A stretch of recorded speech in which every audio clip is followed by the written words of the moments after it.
semana se edita El Consultor Tributario junto con El Observador y estamos con su responsable, el doctor Carlos Loaiza Kil. ¿Cómo estás, Carlos? ¿Cómo estás, Leandro? ¿Todo bien? Yo feliz de estar en la nueva escenografía, de estar estrenándola. ¿Te gustó? Me encantó, los sillones. ¿Vos que sos alguien de la casa? Sí, me No te consultaron para los cambios, ¿no?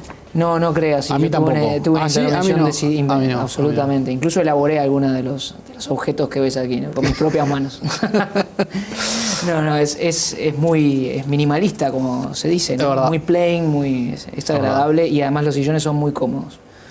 Bueno, gracias por haber venido hasta aquí a presentarnos el consultor de mañana. Es un placer, es un placer.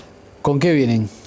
Venimos con la nota principal que hace tiempo que venía rondándome y que es un tema difícil porque si se aborda en profundidad lleva mucho más que unas líneas que el espacio que permite un medio de prensa escrita, un periódico. Pero creo que valía la pena tocarlo, especialmente por algunas alusiones recientes del mes de julio del Frente Amplio, del partido de gobierno, que no son nuevas, a propósito de la necesidad de reformar la Constitución. Sí. Es una vieja idea en realidad que ahora parece haber cobrado un poco más de fuerza. Absolutamente. De hecho, el 7 de julio pasado, este mismo periódico publicó una nota a propósito de la búsqueda de ideas en algunos partidos que ya se presentaron en un comité específico formado dentro del partido de gobierno para recibirlas, para aglutinarlas y, en teoría, para tener un texto definitivo de proyecto de reforma de la Constitución para diciembre de este año. A su vez, hace ya algunas semanas también, en una entrevista en El País hecha a Mónica Javier, la presidenta del partido de gobierno, se aludió expresamente a la necesidad de reformar la Constitución y Mónica Javier mencionó que la Constitución tenía algunos anacronismos que exigían ser revisados y en particular se generó un debate en torno a una crítica, no una crítica a cómo está regulado en la Constitución, pero sí una crítica de parte de Mónica Javier a esa visión muy rígida en cuanto a la regulación de la propiedad privada. Dijo que está sobreprotegida, ¿no? La propiedad privada en la Constitución actual. Si sumamos... Generalmente, perdón, las discusiones sobre la reforma de la Constitución tienen mucho tinte político, pero Mónica Javier en esa intervención, en esa entrevista en El País, ingresa en otro terreno que siempre también genera polémica, ¿no? Absolutamente, y decís bien, tinte político porque es el texto fundamental que regula la organización política de una sociedad. Claro. Y en tal sentido, pero profunda implicación con lo económico también. La protección de la propiedad privada, al final es detrás de la forma en la que está regulada en una constitución o en una sociedad organizada políticamente la propiedad privada y el respeto de la propiedad privada, tiene mucho que ver con el sistema económico y ha sido la discusión de los grandes sistemas de pensamiento en el mundo. Y no hay pureza en la protección del derecho a la propiedad privada en la actual evolución de los sistemas políticos en el mundo. Digamos, no existe una pureza, no se puede hablar de visiones colectivistas puras ni de visiones liberales e individualistas puras, no existe tal cosa.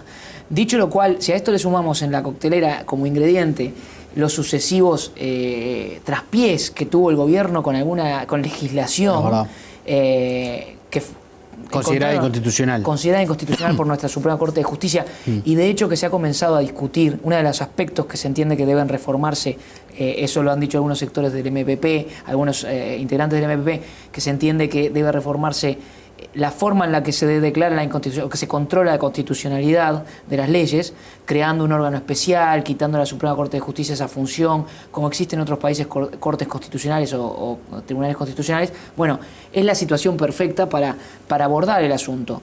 Y bueno, no vamos a quitar el contenido que está pero ¿desde qué ángulo lo abordás? En el texto. Abordamos el ángulo del reconocimiento, repito, es muy ambicioso porque el espacio es breve, pero el reconocimiento de que nuestra Constitución ya no es aquella Constitución de 1830 decimonónica liberal que ha recibido... Ya ha tenido reformas. Ha tenido reformas específicamente en materia tributaria y que en lo esencial en materia tributaria nuestra Constitución está a la altura de los tiempos, porque protege la separación de poderes, que en lo tributario es clave, porque el mismo Estado crea el tributo, que es la limitación del derecho de propiedad, luego es el acreedor, lo cobra, y finalmente si hay una diferencia entre el particular que debe el tributo y el Estado, es el que lo juzga, digamos el mismo Estado, la misma organización, y para eso la separación de poderes es tan relevante, para que un poder representativo como el legislativo cree el tributo, luego lo cobre el poder ejecutivo, sea su acreedor, y finalmente haya un poder judicial independiente. Esto está protegido en nuestra Constitución.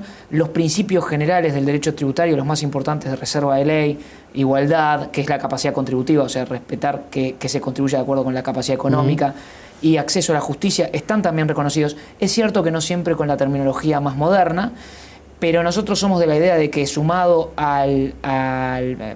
terminología más moderna, que otras constituciones en la región y en el mundo utilizan, no obstante eso, si sumamos el artículo 72 que reconoce todos los derechos fundamentales no explícitos en la Constitución, el Pacto San José de Costa Rica que ha sido recogido por nuestro país, que es ley en nuestro país, y la rica doctrina y jurisprudencia nacionales, creemos que la Constitución no merece muchos reparos en ese sentido. Sí podría pensarse en algunos ajustes más capilares en materia de elenco de protección de derechos del contribuyente, en materia de organización de tribunales específicos en materia tributaria, pero también es cierto que esos aspectos podrían regularse por ley y que en las constituciones hay que respetar esa natural tensión entre la estabilidad que requiere un texto, sin que eso la fosilice, pero sin generar ruidos innecesarios. Esto no significa fosilizarlo, pero hay que recordar, y es la idea final de la columna que también tuvimos oportunidad hace unas semanas en el programa En Perspectiva, en la mesa, a propósito de la conmemoración del 18 de julio, de mencionar que es que una constitución, más que lo que está escrito, es cómo la aplica el Estado y los particulares, pero preferentemente el Estado, ¿no? Hay casos emblemáticos que reflejan esto. Por ejemplo, la Corte, el Consejo Administrativo, el órgano que en Francia se encarga de lo que aquí hace el Tribunal de lo Contencioso Administrativo, no es un órgano independiente. El Consejo de Estado está dentro de la propia administración y sin embargo ha sido muy independiente. Los tribunales económicos administrativos españoles están dentro de la administración y sin embargo revisan muchísimo las decisiones de la Hacienda Pública, de la DGI española. A veces es más importante una cultura de independencia y de respeto de los derechos humanos que un texto en sí. Claro. Pero bueno, esto es un debate muy rico. El análisis completo entonces va a estar mañana publicado en el consultorio. Así es. Y además algunas otras noticias interesantes. Un artículo de nuestro común amigo Juan Trócoli. Así es, un excelente artículo de Juan, a propósito, en su área específica en la que hemos colaborado incluso en algunas ocasiones de comercio exterior, que tenemos una gran novedad, una decisión de este año que modifica la mítica ya decisión 8 del 94, que fue la que nos quitó a nuestras zonas francas la denominación de origen. Bueno, ahora ha sido ajustada y admite en algunos supuestos, no cuando se transforma la mercadería, pero sí cuando pasa en tránsito y es acopiada, depositada en zonas francas o en recintos especiales, admite que se mantenga el origen, no pierden per se el origen, cosa que en la decisión 8 era mucho más estricto, y eso es el comienzo de un cambio, siempre que haya control aduanero. También por eso se vincula con otra norma que hemos comentado aquí, que es el nuevo Código Aduanero Uruguayo, que admite el control aduanero ahora también dentro de las zonas francas, y que eso está generando gran revuelo en los operadores de las zonas francas. O sea que todo tiene su upside y su downside, como dicen los americanos, ¿no? Todo se puede ver desde un ángulo positivo o negativo.